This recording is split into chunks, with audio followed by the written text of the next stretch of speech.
Greetings, Resound Music Channel participants and listeners.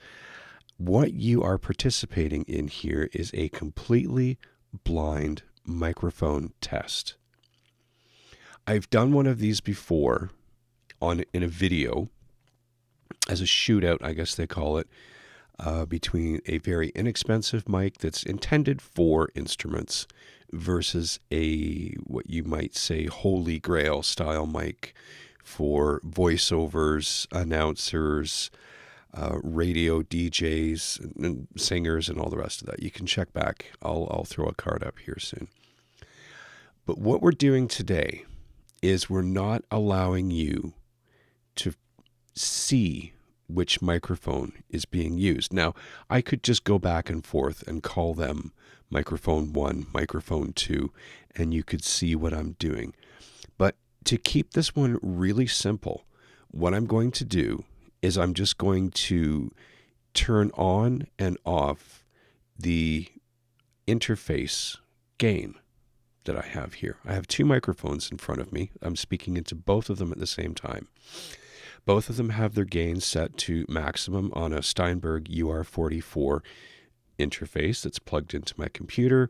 We are running Reaper here with absolutely no effects whatsoever. There is no reverb, there's no EQ, there's no compression, there's nothing.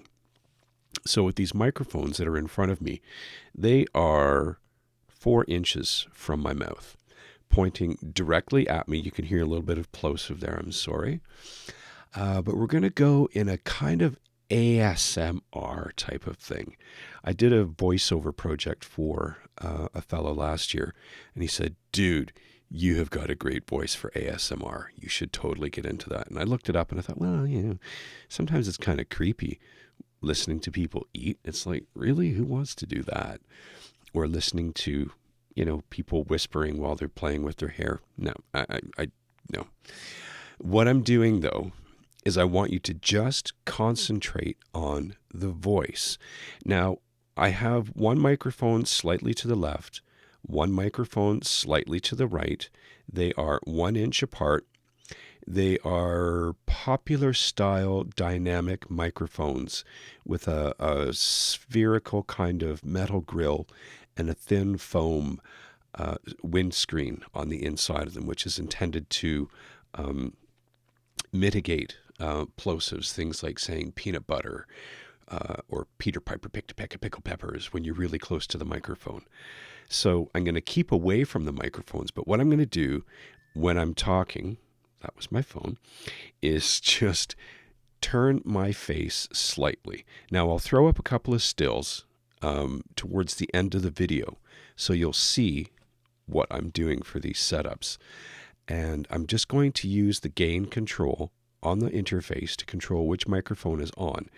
And so what I'm going to do, I'm reaching to the interface now, and I am turning my face towards this microphone. Now, you can't see it, so you don't know what microphone it is. You don't know if you should be going, oh, I love that microphone. You don't. You don't know what it is.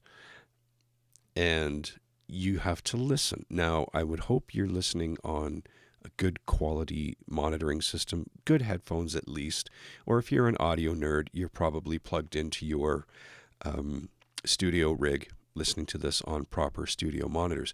If you're listening on a phone, a tablet, or laptop speakers, you won't hear the subtleties that should be perceived while switching these two mics. So at this moment here, I'm reaching over and I'm turning up the other microphone. And so as I turn my head to it, you'll hear that there is a different character to the microphone. The first microphone that I did just a few seconds ago, you'll notice had a little bit more sibilance to it, which is, you may think of that as something called clarity or treble. If you're thinking about a general EQ setting on your stereo or your car radio or something like that. And you may notice that this one sounds a little bit darker. But as I approach the microphone, it really enhances the low end, the chesty kind of sound in my voice. Now, any of these over exaggerations can be corrected with some EQing, but that's not what we're here to do. We're here to hear the microphone in its most raw state. So I'm reaching over and I'm turning up the other microphone now, turning down that one. And right off the bat, you will hear that there is a difference again.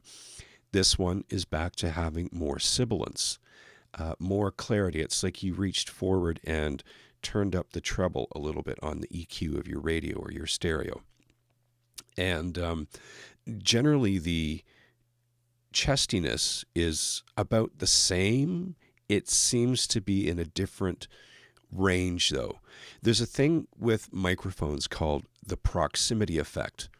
And what the proximity effect is it's kind of an illusion of the build-up or the extra presence of low-frequency content as the sound source moves closer to the microphone. In other words, I am the sound source. I'm 4 inches away from the microphone right now. But if I get right on top of the microphone, I'm going to have to speak a little bit quieter so I don't send my recording stuff into apoplexy here.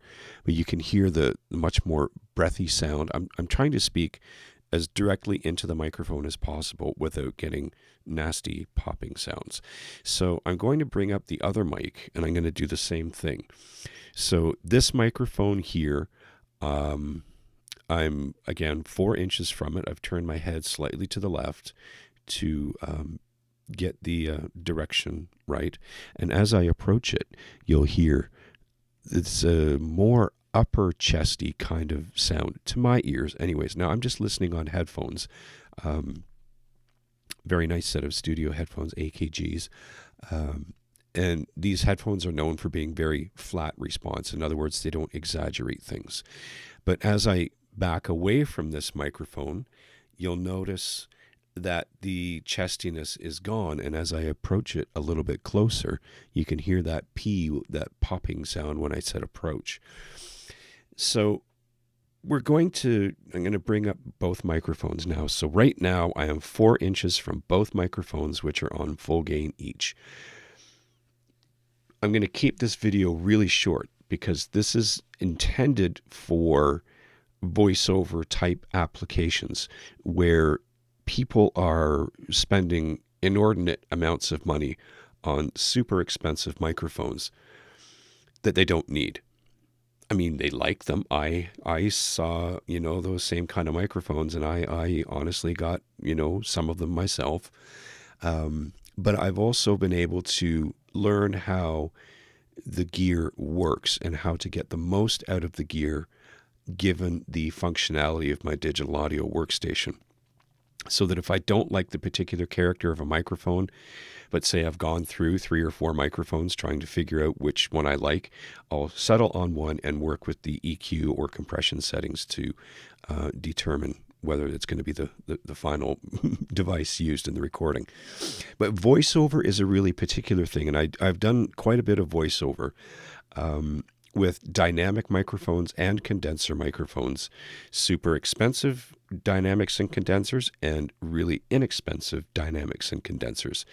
The microphone that made me want to do this test was one that I saw in a lot of videos where guys were testing out this cheap microphone that seems to be irritating a lot of people because it's actually really good for a cheap microphone. So just to feature that microphone again, this is the one that I was talking about. This is the cheap microphone. So again, I'm maybe 3 inches from the ball of this microphone right now. And I'm speaking directly on axis. And as I'm talking, I'm going to bring up the other microphone. And you'll notice that it is, again, there's that little bit extra sibilance. Now, for the video, I'm just going to post a couple of stills where you can see what this setup is. And I'm going to put these at the end so that you're not coloring your interpretation of the sound with your eyes, because that's what we're always taught. You mix or record sound with your ears, not with your eyes. So this being completely blind to you, you have to wait till the end to figure out what's going on. So this is the end. And again, just one more sentence into each microphone. This is what we will call microphone number 1. This is what we will call microphone number 2. This is both microphones. So have a listen. Listen back if you don't have proper monitoring going on right now, and see what you think. If you've made it this far, you're about to see the images of what microphones I'm using. Maybe you drew the conclusion yourself based upon the sound, if you're really savvy that way. So I am going to sign off now. We're going to keep this nice and short, and I will wish you happy listening. Maybe I will shoot these microphones out on some instruments, but otherwise this is mostly voiceover experiment for you. Thanks for listening. Bye-bye.